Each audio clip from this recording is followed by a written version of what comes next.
فاسألوا أهل الذكر إن كنتم لا تعلمون۔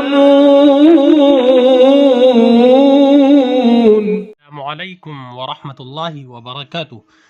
مسئلہ یہ دریافت کرنا ہے کہ خنثی جانور کی قربانی کر سکتے ہیں یا نہیں، کیونکہ اس سلسلے میں دو طرح کا مسئلہ سامنے آ رہا ہے کہ خنثی کی قربانی کر سکتے ہیں اور نہیں کر سکتے۔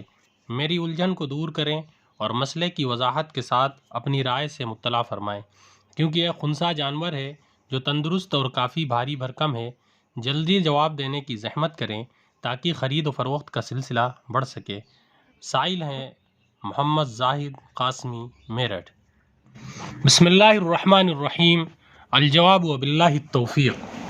خنثی جانور کی قربانی کو فقہا نے ناجائز قرار دیا ہے اور عدم جواز کی جو علت بیان کی ہے وہ گوشت کا نہ گلنا ہے۔ اگر خنثی جانور کا گوشت بآسانی گل جائے تو قربانی کرنا جائز ہوگا، کیونکہ علت کے ختم ہونے سے حکم بدل جائے گا۔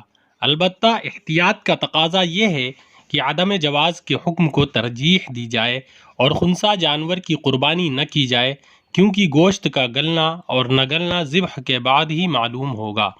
فتاوی دارالعلوم دیوبند و دیگر کتب فقہ و فتاوی میں مطلقاً خنثی کی قربانی کو نادرست قرار دیا ہے، لہٰذا مذکورہ صراحت کے بعد بندہ کی رائے یہ ہے کہ قربانی جیسے اہم امر کی ادائیگی کے لیے غیر خنثی جانور کا انتخاب کریں اور قول اول یعنی عدم جواز والے حکم پر عمل کریں فقط۔